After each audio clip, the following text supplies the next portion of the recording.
My name is Ryan Fessenden.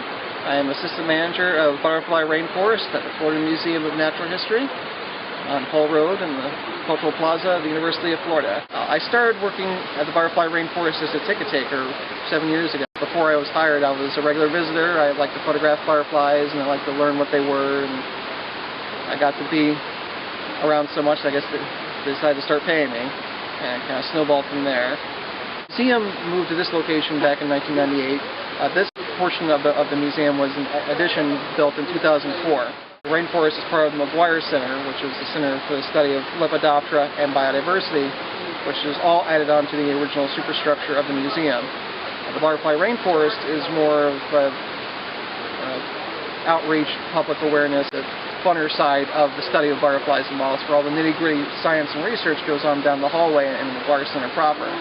As assistant manager, nowadays my responsibility is more making sure everyone else gets their jobs done, and that means making sure that the exhibit gets cleaned in the morning, and that means all the leaves that have fallen, all the butterflies that have passed, cleaning up after new plants that have been planted, making sure the schedule is set for the day so that everyone knows what they're doing and how they're doing it. Do the butterfly release, and the weekends we do multiple releases, so there's a lot of talking.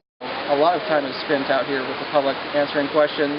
Butterflies only live 2 to 3 weeks. That's a very common question. Butterflies have their taste buds on their feet, which I find really funny and really fascinating. Most people don't realize that either. And butterflies' eyes are compounded on the side of their head, so they can see about 340 degrees around them at any given moment. And because it's compound, their vision isn't as sharp as ours, but they can see more colors than we can. That's not because their eyes are compound, but they can see beyond ultraviolet. So the world they see is considerably different than the one we do. For me, it's a wonderful, magical experience to have them flying around, and it's a very intimate experience. Many other butterfly houses aren't designed to have them flying around you as close as you see them here.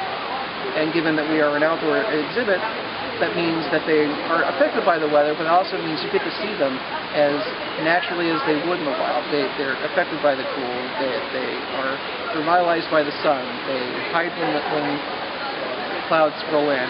You get to see them flying up high to get the sun, or to display for a mate that you wouldn't get to see in the wild or even in another butterfly house. So we try to expand that experience as much as possible, and to maybe have our visitors see and think of things that they didn't expect to, and go beyond just seeing the beautiful butterfly.